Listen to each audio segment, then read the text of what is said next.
علیکم ورحمۃ اللہ وبرکاتہ۔ ہمارے معاشرے میں بہت ساری چیزوں کو بلا وجہ برا سمجھا جاتا ہے، حالانکہ کہیں پر نہیں لکھا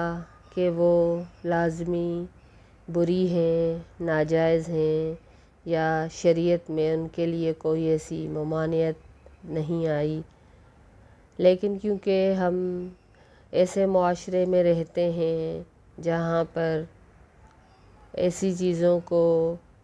بلا وجہ برا سمجھا جاتا ہے، ان میں سے ایک چیز ہے طلاق۔ طلاق، سیپریشن، دو خاندانوں کا ٹوٹنا، بچوں کا بکھرنا،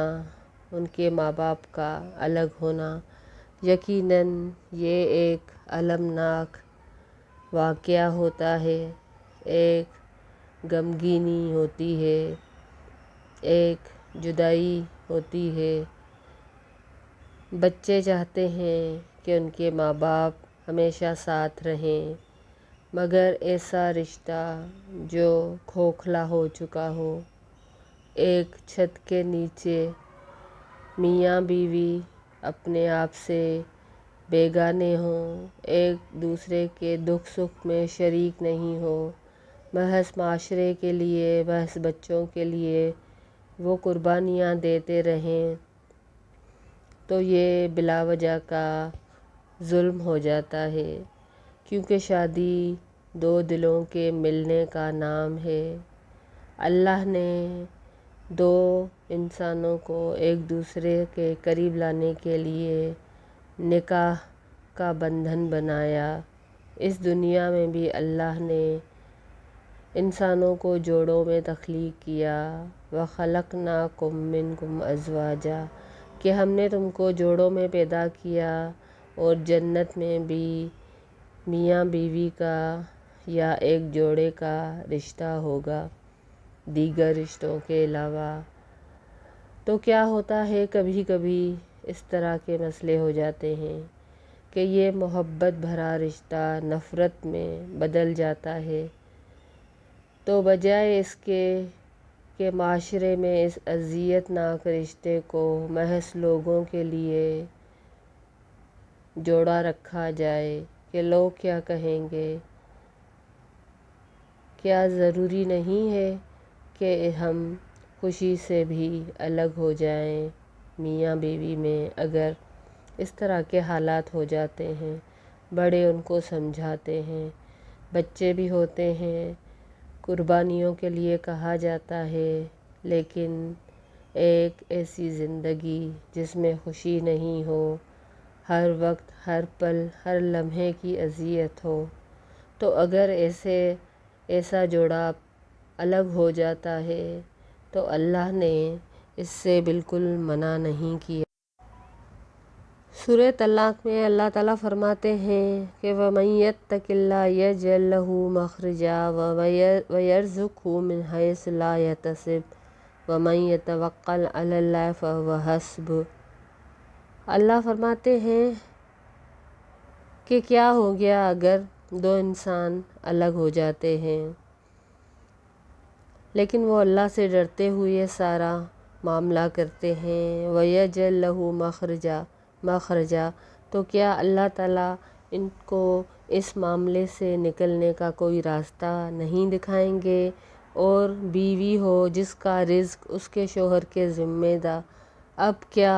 اگر وہ اللہ سے ڈر کے یہ معاملہ کرتی ہے تو اللہ اس کو اپنے پاس سے رزق نہیں دیں گے جہاں سے اس کو تصور بھی نہیں ہوگا؟ وہ صرف اس وجہ سے ڈر رہی ہے کہ اگر میں نے طلاق لے لی تو مجھے کون کھلائے گا؟ تو اگر وہ اللہ سے ڈر جائے تو اللہ بہترین رازق ہے، وہاں سے اس کو رزق دے گا جہاں سے اس نے تصور بھی نہیں کیا ہوگا۔ اور وَمَن يَتَوَکَّلْ عَلَى اللَّهِ فَهُوَ حَسْبُهُ، کہ جو اللہ پہ توکل رکھتا ہے، جو سمجھتا ہے کہ اللہ میرا رازق ہے، اللہ میرا خالق ہے، اللہ نے میرے لیے آگے زندگی میں بہت سی بہتری لانی ہوگی۔ اللہ ہی ہر معاملے کا اختیار رکھتا ہے، اللہ ہی میرے لیے سب کچھ ہے، وہی میرے معاملوں کو، وہی میرے معاملات اور وہی میری ساری چیزوں کو سنبھالنے والا ہے۔ فَهُوَ حَسْبُهُ، تو بے شک میرا رب اس کے لیے کافی ہے۔ بھی آتا ہے وَمَن يَتَّقِ اللَّهَ يَجْعَل لَّهُ مِنْ أَمْرِهِ يُسْرًا، اگر جو اللہ سے ڈرتا ہے، اللہ کا ڈر اس کے دل میں ہوتا ہے، تو اللہ اس کے لیے اس طلاق کو بھی اس طرح سے کرے گا کہ اس کے لیے آسانیاں ہی آسانیاں ہوں گی، مگر شرط یہ ہے کہ انسان اللہ سے ڈر جائے۔ اللہ بہت وسعت والا ہے۔ اللہ سَيَجْعَلُ اللَّهُ بَعْدَ عُسْرٍ يُسْرًا، بے شک طلاق بہت بڑا فیصلہ ہے۔ بہت ساری تکلیفیں مشقتیں آ جاتی ہیں، عورت کی زندگی میں بھی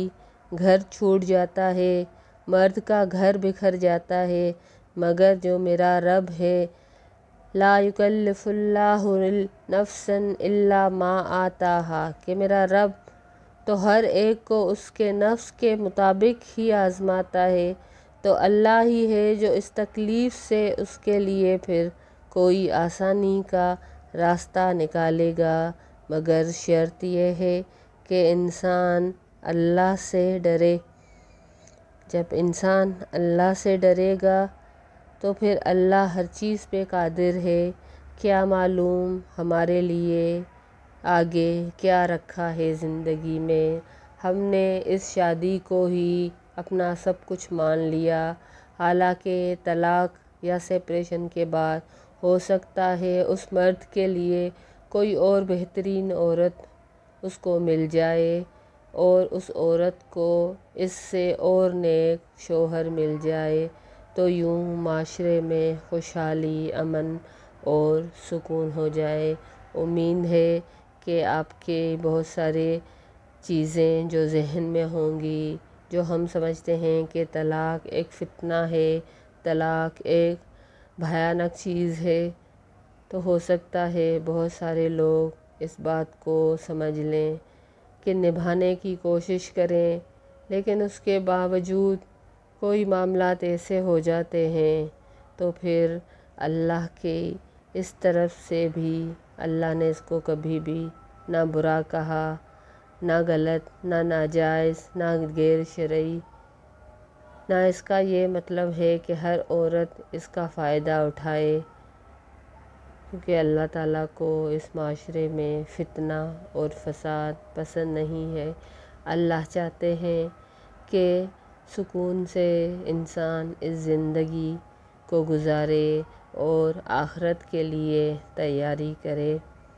اپنے ہر معاملے کو اللہ کے سپرد کر دیں اور پھر دیکھیں کہ اللہ تعالیٰ آپ کے لیے کون کون سی نعمتیں، کون کون سی چیزیں اور ایسی ایسی خوشیاں لاتے ہیں جو ہمارے تصور میں بھی نہیں ہوں گی۔ السلام علیکم ورحمۃ اللہ۔